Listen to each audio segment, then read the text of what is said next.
Magandang umaga mga ka-RPL. Andito na tayo ngayon sa Barangay Ugbot, bayan ng Bungabong, Oriental Mindoro. Ito po yung ating mga staff. Sina Ma'am, yung assistant ng municipal leader, si Ma'am Rose Solita. Yan, sina Ma'am Narcisa Estrada. Ang ating district supervisor, Sir Lito. O yan ang ating Secretary General, si Ma'am Mers. Bising-busy. Ito yung pila po ng mga for release ng certificate. Yan po yung pila. Ngayon po ay alas 10. Ito naman po sa kabilang linya ng table ay table po ito ng nag-a-assess sa mga aplikante. Ito po ang barangay leader ng San Jose Talahican, si Sir Brian. Tama ba, Sir? Opo, tama po. Brian Rose. Ang ganda ng apelido mo, Rose. O yan si Ma'am, anong pangalan ni Ma'am? Ma'am Resi po, Mahayag. Ma'am Resi Mahayag. Talagang mahayag araw ngayon eh. Opo. Yan ang mga masipag na leader. O yan ang kanilang mga beneficiary nagbiburan. Ay nag-uwi na yung iba.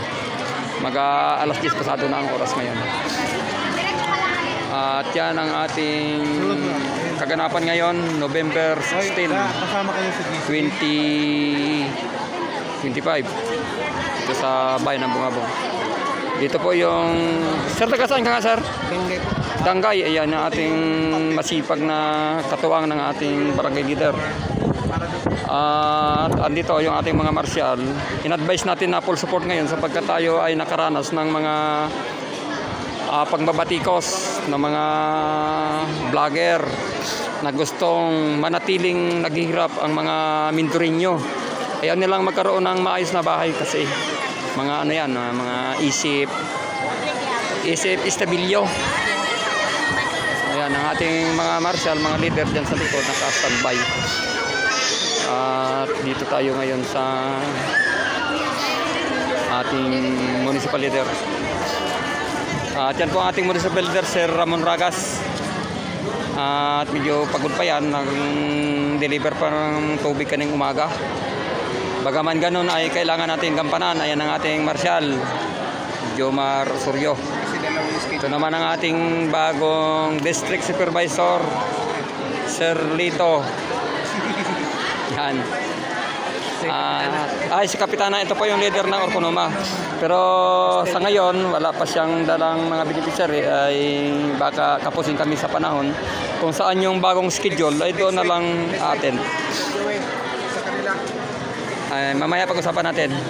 Ito yung leader ng Bungabo, leader natin na Bansod. Hello, Sir Dave Estrada.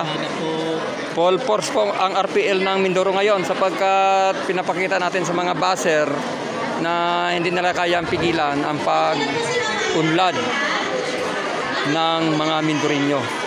Andito yung ating mga leader, martial leader na Bulolakaw. Bansod. Ay medyo mamaya ay mag-ano tayo, mag-roll call para tayo ay magkakilala.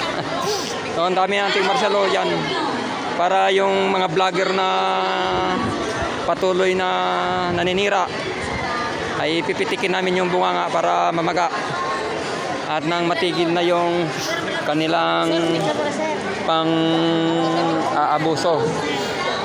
Ayan.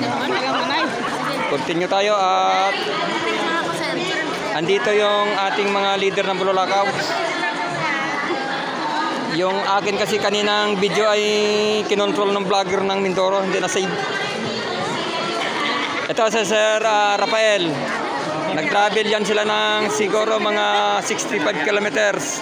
Makarating lang sa ating area para suportahan ang ating gawain. Ngayon, pinapamukha namin sa vlogger ng Mindoro. Youth for Mindoro. Ito yung pipitik ng bunganga nyo para mamaga. Hindi na kayo magsalita ng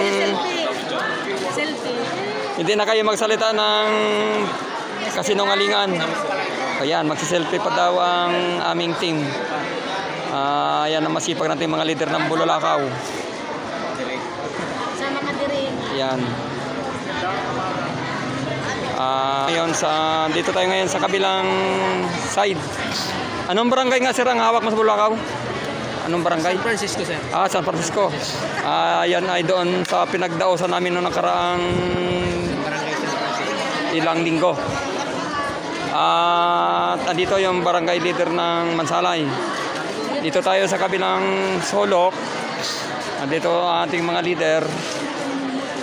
At nag-aantabay baka dumating yung ating mga hinahanap na vlogger ng Youth for Mindoro at pitikin namin ang bunganga.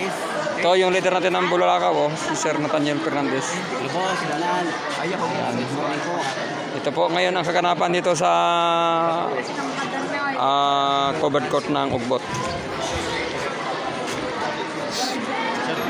Ang oras po ay mahigit alas 10. Ayan. Yan ang assistant leader ng Mansalay. Maraming salamat mga ka-RPL.